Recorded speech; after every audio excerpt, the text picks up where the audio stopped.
மக்களே, பாலாற்றங்கரை கோயிலுக்கு வந்திருக்கிறோம். செமையா இருக்கு. நம்ம வந்து ஆத்துக்கு நடுவுல தாங்க இந்த கோயில் அமைஞ்சிருக்குது. இங்க நிறைய மீனெல்லாம் வந்து பார்த்தீங்கன்னா இஷ்டம் போல இருக்கும்.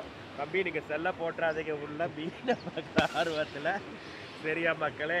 இப்போ வந்து என்னன்னா நேரா அந்த கோயிலை கொஞ்சம் கவர் பண்ணி காட்டுங்க நம்ம மக்களுக்காக. கோயில் எடுங்க எடுங்க எடுங்க கோயில் எடுங்க கோயில் எடுங்க. ஓகே. பாலாற்றுக்கரை அந்த கோயில் கோபுரம் எடுப்பா தம்பி. கோயில் கோபுரம் எடு. ஆறு பாருங்க, ஆற்றுக்கு நடுவுல தாங்க இந்த கோவிலே வந்திருக்குது. இந்த ஆற்றை சுற்றின்னு தான் கோயில். எங்க தம்பி எப்ப ஆர்வமா இருக்காரு பாருங்க.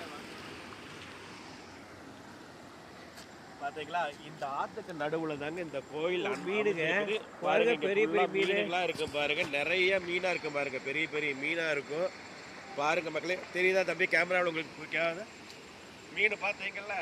எப்போனாலும் நீங்கள் மறந்துடாதீங்க. பொள்ளாச்சி டு ஆலியார் போகிற வழியில் இந்த கோவில் அமைஞ்சிருக்குது. இந்த கோவிலுடைய அற்புதமான ஒரு விஷயம் இருக்குது என்னென்னா, ஆஞ்சநேயர் கோவில் வந்து நீங்கள் எங்கெங்கேயோ நிறைய இடங்கள் போயிருப்பீங்க, பார்த்துருப்பீங்க. ஆனால் ஒரு ஆற்றுக்கு நடுவில் இப்படி ஒரு ஆஞ்சநேயர் உருவாகி கிட்டத்தட்ட பல வருஷங்களாக இந்த கோயில் ரொம்ப ஃபேமஸுங்க. இன்னைக்கு தண்ணி நிறைய போயிட்டு இருக்குது. தண்ணி நிறைய போகுது. ஏன்னு கேட்டிங்கன்னா, வால்பாறையில எல்லாம் மழைன்னு நினைக்கிறேன். அதனால தான் இங்கே தண்ணி நிறையா போகுது. ஆனால் நிறைய மீன் இருக்குது.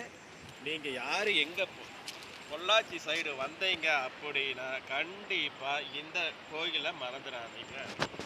தம்பி வாங்க போதும். Okay okay bye. உங்களுக்காக இன்னைக்கு